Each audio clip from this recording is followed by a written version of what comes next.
Hello friends, आप सभी का स्वागत है अपना ही यूट्यूब चैनल मघी मैथमेटिक्स क्लासेस में।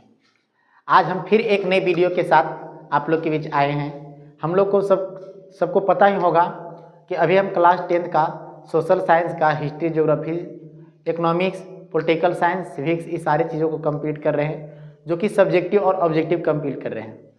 इससे पहले हम लोग हिस्ट्री का फर्स्ट चैप्टर यूरोप में राष्ट्रवाद और सेकेंड चैप्टर समाजवाद एवं साम्यवाद को सब्जेक्टिव हम लोग कंप्लीट किए थे।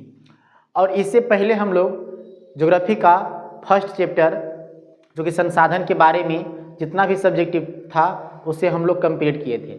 आज ज्योग्राफी का सेकेंड चैप्टर यानी कृषि का जितना भी महत्वपूर्ण सब्जेक्टिव क्वेश्चन होगा उसे हम लोग आज अच्छे तरह से एक्सप्लेन करेंगे और उसे समझेंगे, और जब भी क्वेश्चन एग्जाम बोर्ड में आए इसे अच्छे तरह से लिख करके आना है। तो चलिए हम लोग डायरेक्ट सेकेंड चैप्टर यानी कि ज्योग्राफी का, जो कि कृषि यानी एग्रीकल्चर है ना। तो आज हम लोग जो देखेंगे कृषि के बारे में देखेंगे, और इसमें जितना भी इम्पोर्टेंट क्वेश्चन होगा उस सारे क्वेश्चन को हम लोग इसमें सोल्व करेंगे। इससे पहले हम लोग फर्स्ट चैप्टर का 31 सब्जेक्टिव कंप्लीट किए थे, और आज हम लोग सेकेंड चैप्टर यानी कि कृषि एग्रीकल्चर का जितना भी महत्वपूर्ण सब्जेक्टिव क्वेश्चन होगा, यहाँ से जो भी सब्जेक्टिव के साथ जो भी ऑब्जेक्टिव भी बनेगा उसे भी हम लोग देखेंगे, क्योंकि सब्जेक्टिव में ही ऑब्जेक्टिव रहता है और उसे अच्छे तरह से हम लोग देखेंगे। तो चलिए सबसे पहले हम लोग फर्स्ट क्वेश्चन, अच्छा यहाँ पे देखो दिख रहा होगा कि फर्स्ट नहीं है सर 32 है, क्योंकि टोटल का टोटल एक ही अथी में इंक्लूड किया गया है। तो आने की 31 क्वेश्चन हम लोग फर्स्ट चैप्टर का कंप्लीट किए थे, तो आने की 32 है, जो कि इसके लिए कृषि के लिए एक फर्स्ट है, बाकी 32वां क्वेश्चन। चलिए क्वेश्चन क्या कहता है कि हरित क्रांति से आप क्या समझते हैं? हरित क्रांति से आप क्या समझते हैं? पता है क्या? अगर पता है तो बहुत अच्छा है, अगर नहीं पता है तो चलिए इसको हम लोग आंसर देखते हैं। कहता 1966 से 1967 में उन्नत किस्म के बीज, कीटनाशक, दवा, सिंचाई आदि के प्रयोग से फसल उत्पादन में आई क्रांति को हरित क्रांति कहा जाता है। आने की अभी की क्या है, अभी जितना भी सारे चीज फसल उगाया जाता है, इस सब के सब फसल अभी टोटल का टोटल हम लोग को खाद के माध्यम से या किसी खाद हो, बहुत सारी चीज़ ऐसे कीटाणु मारने वाली चीज़ डाल दिया जाता है, जिससे बहुत सारे चीज़ उसमें उपलब्ध होता है ना। तभी वो चीज़ों के बारे में तो आसान से बताना कि 1966 से 1967 में उन्नत किस्म की बीज, कीटनाशक, दवा, सिंचाई आदि के प्रयोग से फसल उत्पादन की आई क्रांति को हरित क्रांति कहा जाता है। एक तो यहाँ तक आंसर। लेकिन यहाँ से ऑब्जेक्टिव भी पूछेगा कि हरित क्रांति के जनक कौन है, तो एम एस स्वामीनाथन को कहा जाता है। ऑब्जेक्टिव पूछेगा कि हरित क्रांति के जनक किसे कहा जाता है, तो एम एस स्वामीनाथन को कहा जाता है। हरित क्रांति का सबसे अधिक प्रभाव किस चीज पर पड़ा था, कौन सा फसल पर, तो गेहूं पर। अगर पूछेगा कि हरित क्रांति का सबसे ज्यादा प्रभाव जो पड़ा था कौन सा फसल पर पड़ा था, गेहूं की फसल पर पड़ा था। हरित क्रांति का प्रभाव सबसे ज्यादा कहाँ किस राज्य में, पंजाब, हरियाणा, पश्चिमी बंगाल, उत्तर प्रदेश में सबसे अधिक पड़ा था। आने की हरित क्रांति का जो प्रभाव था ये सारी जगह पर अधिक पड़ा था, पर किस फसल पर पड़ा था, तो गेहूं पर, है ना। किस फसल पर, गेहूं पर। अच्छा, इसका जनक, हरित क्रांति के जनक कौन है, तो एम एस स्वामीनाथन को कहा जाता है। अच्छा, ये क्या था, तो जो कि बहुत सारे किस्म के बीज, कीटनाशक, दवा, सिंचाई आदि की फसलों के उत्पादन में आई जो क्रांति था उसी को हम लोग हरित क्रांति कहते हैं। ये बहुत इंपॉर्टेंट क्वेश्चन था, बहुत VVI, एकदम मोस्ट VVI क्वेश्चन था, बहुत लाजवाब क्वेश्चन था। चलिए हम लोग नेक्स्ट क्वेश्चन देखते हैं। नेक्स्ट क्वेश्चन क्या है, चलिए बहुत अच्छा, चलिए नेक्स्ट क्वेश्चन देखते हैं बाबू, जरा ध्यान से देखें। 33 नंबर क्वेश्चन कहता है समोच्च कृषि से आप क्या समझते हैं? सामूहिक कृषि मतलब समझ में आता है, सामूहिक कृषि किसे कहा जाता है? जो जहाँ पे पत्थर वाला एरिया होता है उसी जगह पे जो खेती होता है उसे हम लोग सामूहिक कृषि कहते हैं। कहता है पहाड़ी ढलान पर जल के तेज बहाव से बचने के लिए सीढ़ी नुमा ढाल बनाकर की जाने वाली खेती के सामूहिक कृषि कहते हैं। इससे मृदा अपवर्तन को रोका जा सकता है। बहुत सारे ऐसे होते हैं, कौन सा पहाड़ी इलाका टाइप से, इस तरह से बहुत सारे उच्च टाइप से ऐसे होंगे। बहुत सारी जगह पे क्या होता है, उसे रोकने के लिए, बहुत सारे पानियों को रोकने के लिए, जल को रोकने के लिए इस तरह से बहुत जगह बना हुआ रहता है कि नहीं रहता? रहता है। तो आराम से बता सकते हैं कि पहाड़ी ढलान पर जल के तेज बहाव, अब पहाड़ पर से पानी ढलेगा तो तेजे में ना ढलेगा जी, तेजे में ना ढलेगा, से बचने के लिए सीढ़ी नुमा ढाल बनाकर ही जाने वाली खेती को सामूहिक कृषि कहते हैं। इससे मृदा अपवर्तन को रोका जा सकता है। चलिए नेक्स्ट क्वेश्चन जो है 34 नंबर क्वेश्चन, संकट क्या है? संकट क्या है सबको पता होना चाहिए। जल की अनुपलब्धता मतलब क्या होता है? जरूरत होने पर भी न होना, जरूरत होने पर भी न होना, जरूरत होने पर भी न होना को हम लोग जल संकट कहते हैं। यानी कि जब ऐसा सिचुएशन हो पर जरूरत पड़ रहा है फिर भी उस सिचुएशन में नहीं आ रहा है, उसे हम लोग क्या कहते हैं? जल संकट। आराम से जल की अनुपलब्धता को जल संकट कहा जाता है। ये भी लाजवाब क्वेश्चन ही था, छोटा सा क्वेश्चन था, देखने में छोटा था पर क्वेश्चन अच्छा ही था। चलिए अब हम लोग नेक्स्ट क्वेश्चन देखते हैं। नेक्स्ट क्वेश्चन देखें बाबू, ध्यान से देखें और इस क्वेश्चन को एक बार दो बार पढ़ते भी रहे। कहता है भारत के किन्हीं दो रोपण फसल के नाम बताएं। भारत के किन्हीं दो रोपण फसल के नाम बताएं। सबको पता होगा रोपण फसल किसे कहा जाता है? अच्छा, जिसे रोपा जाता है। कौन कौन सा फसल? अगर पता है 2-4 फसल तो कमेंट में जरूर बताना, ठीक है। चलिए, भारत के दो रोपण फसल निम्न है, एक गन्ना और एक चाय। एक गन्ना और एक चाय। एग्जाम में कई बार पूछा हुआ है कि चाय कैसा फसल है, क्या बोलेंगे? रोपण फसल है। क्या बोलेंगे? रोपण फसल है। गन्ना कैसा फसल है? रोपण फसल है। ठीक है, ऑब्जेक्टिव में भी बनेगा बाबू, ऑब्जेक्टिव में भी क्वेश्चन अब बनता है और बहुत अच्छे से तुम लोग को टिक लगाकर आना है। नेक्स्ट क्वेश्चन है कि भारत के दो नगदी एवं दो रेशेदार फसलों के नाम लिखिए। दो नगदी एवं दो रेशेदार फसलों के नाम लिखिए। नगदी फसल में क्या आता है? आता है गन्ना और रबर, और रेशेदार फसल में जूट और कपास। ये भी पूछा हुआ है कि कपास कौन सा फसल है। ऑब्जेक्टिव में आएगा नगदी फसल है या रोपण फसल है या कोई और फसल बताएगा तो आप क्या बता सकते हैं? रेशेदार फसल। एग्जाम में ये भी पूछा हुआ है, रेशेदार फसल। जूट कौन सा फसल है? रेशेदार फसल है। गन्ना कौन सा फसल है? नगदी फसल है। रबर कौन सा फसल है? नगदी फसल है। इस तरह से आप इस सारे को क्वेश्चन को आंसर दे सकते हैं। क्वेश्चन बहुत ही आसान है और आसान तरह से अच्छे से याद भी करना है। चलिए अब हम लोग नेक्स्ट क्वेश्चन देखते हैं। नेक्स्ट क्वेश्चन भी बहुत लाजवाब है। तो हम लोग पार्ट बाय पार्ट करके वीडियो जितना भी सब्जेक्टिव का रहेगा हम लोग कंप्लीट कर लेंगे, और कंप्लीट जब हम कर देंगे तो आपको भी कंप्लीट करना है ना। ये नहीं कि बस देखना है और देखने के बाद बस याद हो गया, नहीं। जब तक इसे 1 से 2 बार अच्छे तरह से नहीं समझेंगे, अच्छा तरह से नहीं रीड करेंगे, तब तक नहीं कंप्लीट हो सकता है। तो अच्छे तरह से कंप्लीट करना बहुत ही जरूरी है। चलिए अब हम लोग नेक्स्ट क्वेश्चन देखते हैं बाबू। नेक्स्ट क्वेश्चन कि कपास के उत्पादन में महाराष्ट्र क्यों प्रसिद्ध है।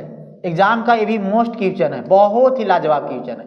कपास के उत्पादन में महाराष्ट्र क्यों प्रसिद्ध है? बहुत ही लाजवाब क्वेश्चन था, बहुत ही आसान था। कपास के उत्पादन के लिए काली मिट्टी उपयुक्त होती है। ऑब्जेक्टिव में एक पूछ दिया जाएगा, कपास की जो खेती है कौन सी मिट्टी में प्रयुक्त अच्छा रहेगा? तो काली मिट्टी। कौन सी मिट्टी? काली मिट्टी में। कौन सा मिट्टी में? काली मिट्टी में। कहता देश में इस प्रकार की मिट्टी दक्कन की पठार क्षेत्रों में विशेषकर महाराष्ट्र में पाई जाती है। खास करके ये दक्कन की पठार महाराष्ट्र में ये मिट्टी जो है काली मिट्टी पाई जाती है। इसलिए महाराष्ट्र कपास की खेती के लिए प्रसिद्ध है। बोलेगा कपास की खेती सबसे अधिक कहाँ पे किया जाता है, तो ऑब्जेक्टिव में क्या लगाना है, महाराष्ट्र। कपास की खेती सबसे अधिक कहाँ पे की जाती है, तो महाराष्ट्र में। ठीक है, चलिए अब हम लोग नेक्स्ट क्वेश्चन देखते हैं। बहुत ही लाजवाब क्वेश्चन है। भारतीय कृषि की निम्न उत्पादकता के कारणों को संक्षेप में लिखिए। बहुत ही आसान भाषा में भारतीय कृषि के निम्न उत्पादकता के कारणों को संक्षेप में बता देना है, बस 5-4 पॉइंट देख करके। भारतीय कृषि के निम्न उत्पादकता को निम्नलिखित कारक है। पहला, वर्षा की अनिश्चितता। दूसरा, बाढ़ और सूखा। तीसरा, खेतों का छोटा आकार। चौथा, कृषि पर बढ़ती जनसंख्या का बोझ। पांचवा, सिंचाई का अभाव। और छठा, परंपरागत कृषि पद्धति। ये था कृषि का उत्पादकता का कारण। अब हम लोग नेक्स्ट क्वेश्चन देखेंगे। यहाँ तक एक क्वेश्चन देख लिया होगा तो अच्छे तरह से कंप्लीट भी कर लिए होंगे। अब इस क्वेश्चन को भी हम लोग देखते हैं। अब आराम से देखें, स्क्रीनशॉट लेना होगा तो स्क्रीनशॉट भी ले सकते हैं, अच्छे से कंप्लीट कर सकते हैं, ताकि यहाँ से जो भी क्वेश्चन आए तो छूटना नहीं चाहिए, है ना। चलिए नेक्स्ट क्वेश्चन है 39 कि भारतीय अर्थव्यवस्था में कृषि का क्या महत्व है। भारतीय अर्थव्यवस्था में कृषि का क्या महत्व है, तो भारत में अधिकांश यानी आधी जो जनसंख्या है कृषि पर ही निर्भर है। आधा जो जनसंख्या अधिकांश है जो कृषि पर ही निर्भर है, क्योंकि इसी से सब कुछ है। कृषि का मतलब सबको पता होना चाहिए, कृषि का मतलब खेती होता है, जो कि हम पहले ही बोल दिए थे, कृषि एंड एग्रीकल्चर, है ना। कहता है भारत की अर्थव्यवस्था में कृषि का निम्नलिखित महत्व है। बहुत ज़्यादा महत्व है। पहला, भारत की लगभग 2/3 लोगों की जीविका कृषि पर आधारित है। कृषि पर तो है, अधिकांश बहुत सारे जिसके पास खेत है वो कहीं नहीं जाएंगे, बस अपना खेत से ही जितना भी फसल हो, जितना भी अनाज हो, अच्छे से उगाते हैं, उसी को बेचते हैं, उसी से अपने बाल बच्चे को पढ़ाई लिखाई सारे चीज़ करवाते हैं। तो भारत में अधिकांश जो है कृषि पर निर्भर ही है। ठीक है। दूसरा है कि भारत में राष्ट्रीय आय में कृषि का 24% योगदान है। ऑब्जेक्टिव पूछ दिया जाएगा कि भारत की राष्ट्रीय आय में कृषि का योगदान कितना है, 24% है। कितना है, 24% है। भारत की विशाल जनसंख्या को कृषि से भोजन प्राप्त होता है। भारत की विशाल जनसंख्या को कृषि से भोजन प्राप्त होता है। अब मान के चलिए किसी घर बहुत ज़्यादा जनसंख्या है, ये वो कमाने वाले रहेंगे, खेती बाड़ी नहीं करेंगे, तो क्या वो अच्छे से कैसे खा सकते हैं। बहुत ज़्यादा जनसंख्या, 20-25 का जनसंख्या, तो वैसे में किस तरह से होगा, तो खेती तो करना ही पड़ेगा, क्योंकि उससे क्या होता है, बहुत सारे चीज़ों खाने के लिए मिल जाएंगे। जो खाने के लिए सब किससे बड़ा चीज़ तो वही खाना मिल जाना चाहिए, बस, है ना। तुम्हें भी खाना चाहिए और भी किसी, सब वही, बस खाना, पेट भर जाएगा, मन खुश रहता है। पेटी के लिए तो लोग इतना सारे दूर दूर जाते हैं कमाने खाने के लिए, पेट के लिए बाबू, और किसी चीज़ के लिए नहीं। ठीक है। नेक्स्ट क्वेश्चन हम लोग देखते हैं 40 नंबर क्वेश्चन। व्यापारिक कृषि एवं निर्वाहक कृषि में अंतर स्पष्ट करें। एग्जाम में एक क्वेश्चन आया है, ठीक है, जो कि सेटअप एग्जाम में पूछा होगा। व्यापारिक कृषि के बारे में पहले जानेंगे।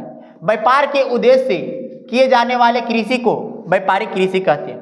व्यापार के रूप आने की कृषि कर रहा है, लेकिन घर के लिए नहीं, बस उससे बस कृषि करेंगे और करने के बाद उसे क्या कर दिया जाएगा, बेच देगा। बहुत सारे देखता है ना, खेती करता है, फल का, सब्जी का, बहुत सारी चीज़ें का खेती उगाया जाता है, उन लोग करते हैं, जिसके कारण वो क्या करता है, बेच देता है, वो सिर्फ व्यापारिक के रूप में। जैसे में चाय की खेती, और ढेर मनी चाय की खेती क्या करना है, बेचने के लिए, बेचने के उद्देश्य से। कपास, तंबाकू, गन्ना, रबर, कहवा आदि। अब ये सारे है जो ऐसे इसको ये जो खेती की जाती है, ये सारे के सारे बेचने के लिए बहुत अच्छे से। और जीवन निर्वाहक जो कृषि है, भोजन प्राप्त के उद्देश्य से किए जाने वाले कृषि को निर्वाहक कृषि कहते हैं, जिसको बस खेती, जैसे अभी धान की खेती, गेहूं की खेती, ये सारे क्या है, भोजन प्राप्त करने के लिए खेती की जाती है, बेचने के उद्देश्य से नहीं, ये सिर्फ खाने के उद्देश्य से। बहुत सारे खेती में काम करते रहते हैं, सिर्फ बेचने के उद्देश्य से नहीं, बस 1 साल का खर्ची के लिए, बस 1 साल या 2 साल का खर्च के लिए वो खेती में अपना लगल रहते हैं। ठीक है। जैसे में क्या है, चावल है, गेहूं है, मक्का है, ये इत्यादि जितना भी खेती है सब सिर्फ भोजन के उद्देश्य से करते हैं, बेचने के उद्देश्य से नहीं करता है, पता है ना, बेचने। अब आप लोग भी खेती किए होंगे, तो बताओ कि बेचने के उद्देश्य से किए होंगे कि बस भोजन प्राप्त करने के उद्देश्य से? तो अधिकांश का आंसर होगा जी सर मैंने बहुत ज़्यादा खेती किए हैं तो बेचने के उद्देश्य से किए हैं, जी सर मैंने कम खेती किए हैं तो बस भोजन प्राप्त करने के उद्देश्य से किए, है ना। चलिए बहुत ही अच्छा, लाजवाब। अब हम लोग देखते हैं 41वां क्वेश्चन। बहुत जितना भी क्वेश्चन रहेगा ये सारे क्वेश्चन को हम अच्छे तरह से एक्सप्लेन करेंगे। 41वां क्वेश्चन कहता है, थोड़ा सा इसका साइज थोड़ा सा बड़ा थोड़ा करते हैं, ज़्यादा नहीं। कहता है नकदी फसल और रोपण फसल में क्या अंतर है। नकदी फसल के बारे में पहले चर्चा करेंगे। व्यापार के उद्देश्य से उपजाए जाने वाले फसल को नकदी फसल कहते हैं, जैसे मैं बताए थे गन्ना, चाय इत्यादि, ये व्यापार के उद्देश्य से उपजाया जाता है। और एक होता है वैसा फसल जिससे व्यापार के उद्देश्य से बागान में लगाया जाता है, उसे रोपण फसल कहते हैं। जैसे में ये भी गन्ना, चाय, रबर, कहूआ आने की, ये जो है बस दोनों एक ही है, नकदी फसल रोपण फसल। बस एक है कि व्यापार के उद्देश्य से उपजाए जाने वाले फसल को नकदी फसल कहते हैं। एक वैसा फसल जिससे व्यापार के उद्देश्य से बागान में लगाया जाता है उसे रोपण फसल कहते हैं। ठीक है, बहुत अच्छा। और एक क्वेश्चन है नेक्स्ट कि वन विनाश को मुख्य कारणों को लिखिए। वन का विनाश हो रहा है, अंधाधुंध कटाई हो रहा है, तो बताओ वन विनाश नहीं होगा तो क्या होगा? अच्छे से ऑक्सीजन नहीं मिल पाएगा, अच्छे से हम लोग को हवा नहीं मिल पाएगा, अच्छे से शुद्ध जितना भी हम लोग को चाहिए वो सारे चीज नहीं मिल पाएगा, तो क्या हो सकता है? क्या हो सकता है? बहुत सारी समस्या आ सकता है, बीमार भी पड़ सकता है। वन विनाश के मुख्य कारक निम्न है। पहला नगरीकरण, बहुत नगरी जो गांव देहात के रहते हैं पेड़ पौधे को उतना समझते नहीं, काट देते हैं। औद्योगिकीकरण विकास, बड़ी बड़ी विकास की परियोजनाएं, पशुचारण और ईंधन के लिए लकड़ी के रूप में कटाई। अब बताओ जलाने के लिए लकड़ी काट रहा है, औद्योगिक फैक्ट्रियों की जगह वहाँ पे जगह पेड़ पौधा काट करके फैक्ट्रियाँ भी बना जा रहा है, बड़ी बड़ी विकास की परियोजनाएं बना जा रही है। ये सारे किसको काट करके? वन को विनाश कर रहा है और अपना अपना जगह देखता है और बोलता है कि ये जगह मेरे लिए परफेक्ट हो गया। तो ऐसा थोड़ा हो सकता है? नहीं हो सकता है। चलिए, तो ये टोटल की क्वेश्चन 42 तक था। आने की कृषि का जो क्वेश्चन था, कृषि का यानी एग्रीकल्चर का जो क्वेश्चन था, आने की इतना ही क्वेश्चन था। एक क्वेश्चन पूर्ण तरह से कंप्लीट हो गया है। एक बार अच्छे से जो बच्चे स्क्रीनशॉट लेना चाहते हैं तो अच्छे से हम सारा क्वेश्चन को दिखा देते हैं और आराम से वो सारा क्वेश्चन को स्क्रीनशॉट कर सकता है। ठीक है, चलिए आ जाते हैं। चलिए, ए है आने की पहला क्वेश्चन, हरित क्रांति से आप क्या समझते हैं? फटाफट करते रहना। चलिए नेक्स्ट, आगे क्वेश्चन है समोच्च कृषि से आप क्या समझते हैं? नेक्स्ट क्वेश्चन है संकट क्या है? स्क्रीनशॉट करने में तो कोई टाइम लगता नहीं। भारत के किन्हीं 2 रोपण फसलों के नाम लिखें। भारत के किन्हीं 2 नकदी एवं 2 रेशेदार फसलों के नाम लिखें। नेक्स्ट, कपास के उपजाऊ उत्पादन में महाराष्ट्र क्यों प्रसिद्ध है? भारतीय कृषि में निम्न उत्पादकता के कारणों को संक्षेप में लिखें। भारतीय अर्थव्यवस्था में कृषि का क्या महत्व है? व्यापारिक कृषि एवं निर्वाहक कृषि में अंतर स्पष्ट करें। नकदी फसल और रोपण फसल में क्या अंतर है? वन विनाश के मुख्य कारकों को लिखें। और हम लोग नेक्स्ट देखेंगे निर्माण अलग चैप्टर। तो आने की टोटल का टोटल क्वेश्चन कंप्लीट हो गया है। तो अगर ये वीडियो आप लोग को अच्छा लगा हो तो अपने दोस्तों के पास शेयर करें, हो सके जितना से जितना ज़्यादा शेयर करें। और एक लाइक तो बन ही जाता है, लाइक भी जरूर करें। फिर हम लोग नेक्स्ट वीडियो में ज्योग्राफी का आने की 3रा क्लास जो चलेगा उसको बारे में भी हम लोग देखेंगे, निर्माण के बारे में। तो फिर हम लोग का आज का वीडियो हम लोग यहीं तक रखते हैं। तो फिर ठीक है, जब तक फिर मिलेंगे हम लोग नेक्स्ट वीडियो में, तब तक लिए बाय।